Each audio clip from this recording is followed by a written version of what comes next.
Hi, എല്ലാവർക്കും Sabas cooking വേൾഡിൻ്റെ പുതിയൊരു വീഡിയോയിലേക്ക് സ്വാഗതം. ഇന്ന് നല്ലൊരു റൊട്ടീൻ്റെ റെസിപ്പിയുമായിട്ടാണ് ഞാൻ വന്നിട്ടുള്ളത്. രാവിലെ ബ്രേക്ക്ഫാസ്റ്റായും ഡിന്നറായും അതുപോലെ ഗസ്റ്റെല്ലാം വരുമ്പോൾ ഉണ്ടാക്കാൻ പറ്റിയ നല്ല സോഫ്റ്റും അതുപോലെ ലെയറും ആയിട്ടുള്ള നല്ലൊരു യമനി റൊട്ടിയാണ്. ചോറും മൈദപ്പൊടിയും കൊണ്ടാണ് നമ്മൾ ഈ ഒരു റൊട്ടി റെഡിയാക്കുന്നത്. പൊറോട്ടയും നാനും ചപ്പാത്തിയെല്ലാം മാറി നിൽക്കേണ്ടി വരും ഈ ഒരു റൊട്ടിൻ്റെ മുമ്പിൽ. നല്ലൊരു കറിയെല്ലാം ഉണ്ടെങ്കിൽ അടിപൊളിയാണ് ഈ ഒരു റൊട്ടി കഴിക്കാൻ. അപ്പോൾ നമുക്ക് വേഗം തന്നെ നോക്കാം എങ്ങനെയാണ് ഇത് ഉണ്ടാക്കുന്നതെന്ന്. അതിന് മുമ്പായിട്ട് ആരെങ്കിലും സബ്സ്ക്രൈബ് ചെയ്യാതെ വീഡിയോ കാണുന്നുണ്ടെങ്കിൽ അതുപോലെ എൻ്റെ വീഡിയോ ഇഷ്ടപ്പെടുകയാണെങ്കിൽ മറക്കാതെ സബ്സ്ക്രൈബ് ചെയ്ത് സപ്പോർട്ട് ചെയ്യണേ. അപ്പോൾ ഈ ഒരു റൊട്ടി റെഡിയാക്കാൻ വേണ്ടിയിട്ട് ആദ്യം തന്നെ ഒരു മിക്സീൻ്റെ ജാറിലേക്ക് 2 കപ്പ് ചോറ് ഇട്ട് കൊടുക്കാം. നമ്മൾ ഏത് ചോറാണോ ഉച്ചക്ക് വെച്ചിന് ആ ഒരു ചോറ് എടുത്താൽ മതി. ഞാൻ മട്ടേരിൻ്റെ 2 കപ്പ് ചോറാണ് ചേർത്ത് കൊടുത്തിന്. അതേ കപ്പിന് തന്നെ 1 കപ്പ് വെള്ളവും കൂടെ ഒഴിച്ചിട്ട് നല്ല പേസ്റ്റ് പോലെ ഒന്ന് അരച്ചെടുത്തിട്ട് വരാം. 250 ml കപ്പിന് അളന്നിട്ടാണ് കേട്ടോ ഞാൻ എടുത്തിന്.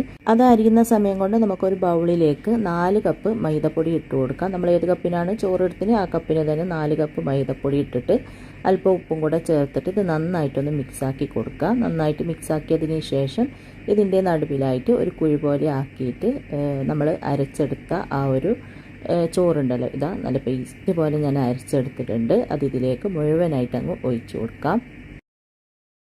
മുഴുവനായിട്ട് ഇതിലേക്ക് ഒഴിച്ചതിന് ശേഷം ആദ്യം നമുക്ക് സ്പൂൺ കൊണ്ട് ഇതെല്ലാം കൂടി നന്നായിട്ടൊന്ന് യോജിപ്പിച്ചെടുക്കാം. അതിനുശേഷം കൈ വെച്ചിട്ട് നല്ലതുപോലെ ഒന്ന് കുഴച്ചെടുക്കുക. സ്പൂണിലായതൊക്കെ ഇതുപോലെ ഇതിലേക്ക് ആക്കിയതിന് ശേഷം നന്നായിട്ട് കൈ വെച്ചിട്ട് കുഴച്ചെടുക്കുക. അപ്പോൾ കുഴച്ചെടുക്കുന്ന സമയത്ത് കയ്യിൽ ഒട്ടിപ്പിടിക്കുന്നതെന്നുള്ള പ്രശ്നം ഉണ്ടെങ്കിൽ ഇതാ ഈ ഒരു രീതിയിൽ ആകുന്ന സമയത്ത് നമുക്ക് 1 ടേബിൾ സ്പൂണോളം ഓയിലും കൂടെ ചേർത്തിട്ട് നന്നായിട്ട് കുഴച്ച് കൊടുക്കാം. അങ്ങനെയാകുമ്പോൾ കയ്യിൽ ഒട്ടിപ്പിടിക്കുന്നതെന്നുള്ള പ്രശ്നം ഉണ്ടാവില്ല. പിന്നെ നമ്മളിത് കുഴച്ചെടുക്കാനായിട്ട് വേറെ എക്സ്ട്രാ വെള്ളമൊന്നും ചേർത്ത് കൊടുത്തിട്ടില്ല കേട്ടോ. ആ ഒരു ചോറ് അരച്ചത് മാത്രമേ ചേർത്ത് കൊടുത്തിട്ടുള്ളൂ. അപ്പോൾ നിങ്ങൾക്ക് മാവ് കട്ടിയായിട്ട് തോന്നുന്നുണ്ടെങ്കിൽ മാത്രം കുറച്ച് വെള്ളം ചേർത്തിട്ട് നന്നായിട്ട് കുഴച്ച് നല്ല സോഫ്റ്റ് ആക്കി എടുത്താൽ മതി. ഇതിൽ വേറെ വെള്ളത്തിൻ്റെ ആവശ്യമൊന്നുമില്ല, അല്ലാണ്ട് തന്നെ നല്ല സോഫ്റ്റായിട്ട് വന്നിട്ടുണ്ട്. പിന്നെ ഒരു 1-2 മിനിറ്റെല്ലാം കഴിയുമ്പോൾ ഇതാ ഒന്നിക്കൽ കൗണ്ടർ ടോപ്പുമ്മലോ അല്ലെങ്കിൽ ഇതുപോലത്തെ വലിയ പാത്രത്തിലോ ഏതെങ്കിലും ഇട്ടിട്ട് നന്നായിട്ട് ഒരു 4-5 മിനിറ്റോളം കുഴച്ച് കൊടുക്കുക കേട്ടോ. അപ്പോഴാണ് നല്ല സോഫ്റ്റ് ആവുക. ഇതാ ഇപ്പം നല്ല സോഫ്റ്റ് ആയിട്ടുണ്ട്.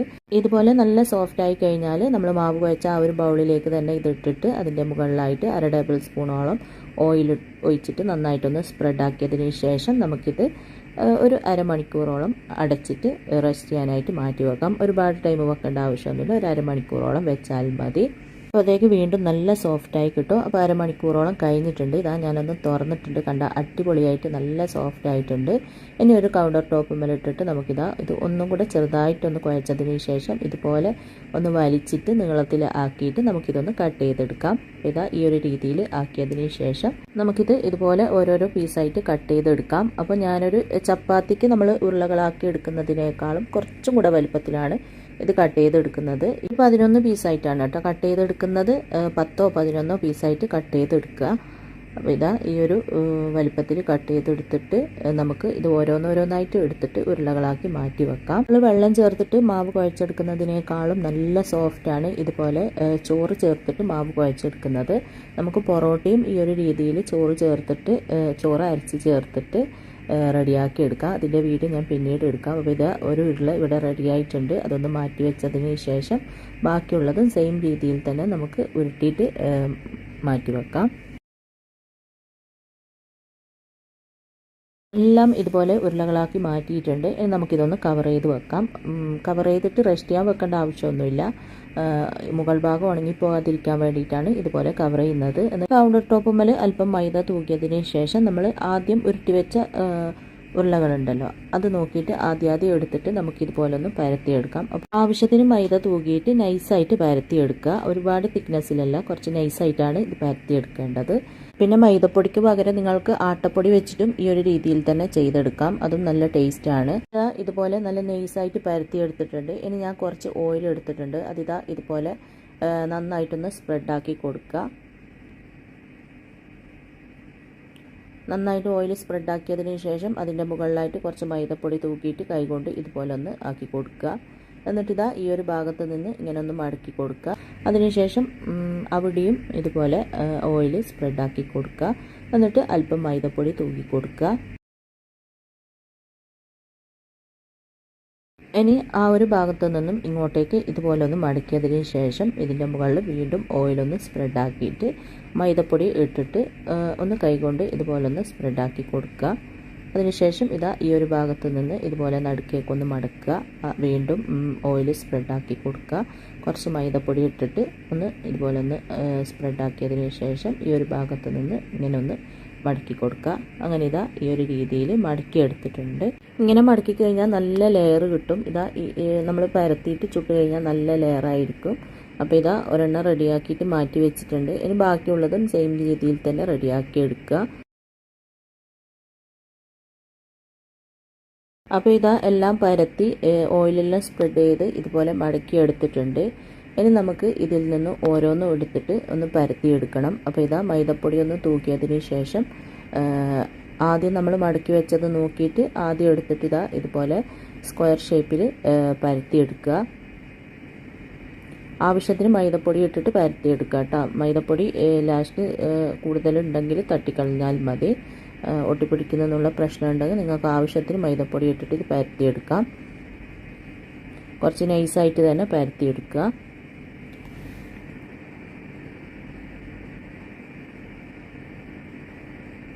അപ്പോൾ ഇതാ ഈ ഒരു രീതിയിൽ പരത്തി എടുത്തിട്ടുണ്ട്. മൈദപ്പൊടിയെല്ലാം ഉണ്ടെങ്കിൽ ഇതുപോലെ ഒന്ന് തട്ടിക്കളയുക. ഇനി ഇത് ചുട്ടെടുക്കാൻ വേണ്ടിയിട്ട് ഞാനിതാ ഇതുപോലൊരു ഓട് അടുപ്പത്ത് വെച്ചിട്ട് നന്നായിട്ടൊന്ന് ചൂടാക്കിയിട്ടുണ്ട്. അതിലേക്ക് ഇതിട്ടിട്ട് ഒരു 5-6 സെക്കൻഡ് കഴിയുമ്പോൾ ഇതൊന്ന് മറിച്ചിട്ട് കൊടുക്കുക. അങ്ങനെ തിരിച്ചു മറിച്ചു വിട്ടിട്ട് നമുക്കിത് റെഡിയാക്കി എടുക്കാം. ഇത് ഇട്ട് കൊടുക്കുന്ന സമയത്ത് ഓട് നല്ല ചൂടിലായിരിക്കണം. പിന്നെ മീഡിയം ടു ലോ ഫ്ലെയിമിലാക്കിയിട്ട് ഇത് ചുട്ടെടുക്കുക. എന്നാലാണ് ഉള്ളെല്ലാം നല്ലതുപോലെ ചൂടായി വെന്ത് കിട്ടുകയുള്ളൂ. പിന്നെ ഒരു 4-5 ലെയർ ഉണ്ടാവും. അപ്പോൾ അതൊക്കെ ഒന്ന് വെന്ത് വിട്ട് വരണം. അപ്പോൾ അതിന് വേണ്ടിയിട്ട് ചെറിയ തീയിൽ വെച്ചിട്ട് തന്നെ ഇതുപോലെ തിരിച്ചു മറിച്ച് വിട്ടിട്ട് റെഡിയാക്കി എടുക്കുക. ചട്ടകം കൊണ്ട് ഇതാ ഇതുപോലെ ഇങ്ങനെ ഒന്ന് അമർത്തി കൊടുക്കുക. അന്നേരം ഒന്ന് പൊങ്ങി അതിൻ്റെ ഉള്ളൊക്കെ നന്നായിട്ട് ചൂടായി വെന്ത് വരും. ഒരു 5-6 പ്രാവശ്യം തിരിച്ച് മറിച്ച് വിട്ടിട്ട് ഇത് വേവിച്ചെടുക്കുക. ഇതാ ഇതുപോലെ കളറെല്ലാം ഈ ഒരു രീതിയിൽ ചേഞ്ചായി എന്ന് കാണുമ്പോൾ നമുക്കിതിൻ്റെ മുകളിലായിട്ട് കുറച്ച് ഓയിൽ സ്പ്രെഡാക്കി കൊടുക്കാം. ഒരു ഭാഗം ഓയിൽ സ്പ്രെഡാക്കിയതിന് ശേഷം തിരിച്ചിട്ട് കൊടുക്കുക. എന്നിട്ട് ആ ഒരു ഭാഗത്തും കൂടി ഓയിൽ സ്പ്രെഡാക്കി കൊടുക്കുക. അതിനുശേഷം വീണ്ടും ഒന്ന് മറിച്ചിട്ട് കൊടുക്കാം. ഇപ്പോൾ ഇതാ ഏകദേശം റെഡി ആയിട്ടുണ്ട്. ലെയറെല്ലാം വിട്ട് വരാൻ തുടങ്ങിയിട്ടുണ്ട്. ഈ ഒരു രീതിയിൽ റെഡിയായി എന്ന് കാണുമ്പോൾ നമുക്കിനി എടുത്തിട്ട് കാസറോളിലേക്ക് മാറ്റാം. അപ്പോൾ ഇതാ ചൂടോടെ തന്നെ എടുത്തിട്ട് കാസറോളിൽ ഇട്ടിട്ട് അടച്ച് വെക്കുക. അന്നേരം നമ്മൾ കുറേ സമയം കഴിഞ്ഞ് കഴിക്കുമ്പോഴും നല്ല സോഫ്റ്റ് ആയിരിക്കും. എന്നിട്ട് വീണ്ടും ബാക്കിയുള്ളതും കൂടി നമുക്ക് സെയിം രീതിയിൽ തന്നെ പരത്തിയിട്ട് ചുട്ടെടുക്കാം. പിന്നെ എൻ്റെ വീഡിയോ കാണുന്ന സമയത്ത് ആരെങ്കിലും സബ്സ്ക്രൈബ് ചെയ്യാതെ കാണുന്നുണ്ടെങ്കിൽ അതുപോലെ എൻ്റെ വീഡിയോ ഇഷ്ടപ്പെടുകയാണെങ്കിൽ മറക്കാതെ ഒന്ന് സബ്സ്ക്രൈബ് ചെയ്ത് സപ്പോർട്ട് ചെയ്യണം. പിന്നെ ലൈക്ക് ചെയ്യാനും ഷെയർ ചെയ്യാനും മറക്കരുത്.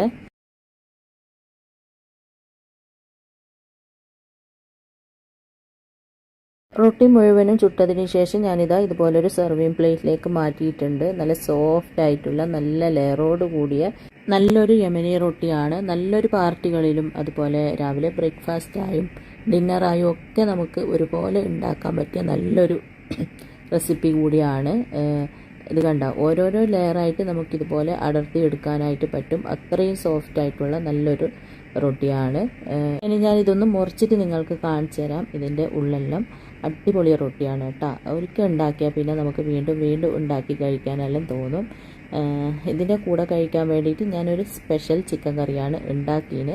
അതിൻ്റെ വീഡിയോ ഞാൻ ഇതിൻ്റെ കൂടെ കാണിക്കുന്നില്ല, നെക്സ്റ്റ് വീഡിയോ ആയിട്ട് കാണിക്കാം. അടിപൊളി ഒരു സ്പെഷ്യലായിട്ടുള്ള ചിക്കൻ കറിയാണ്. നല്ല ചിക്കൻ കറി, അതുപോലെ ബീഫ് കറി, പിന്നെ മുട്ടക്കറി, അങ്ങനെയെല്ലാം കൂട്ടിയിട്ട് കഴിക്കാൻ ഈ ഒരു റൊട്ടി അടിപൊളി ടേസ്റ്റാണ്. അപ്പോൾ എല്ലാവരും ഇതുണ്ടാക്കി നോക്കുക. എന്നിട്ട് ഇഷ്ടമായ അഭിപ്രായം പറയാൻ, ലൈക്ക് ചെയ്യാനും ഷെയർ ചെയ്യാനൊന്നും മറക്കരുത്. അപ്പോൾ ഇൻഷാ അല്ലാഹ് അടുത്ത പുതിയ വീഡിയോ ആയിട്ട് നമുക്ക് വീണ്ടും കാണാം.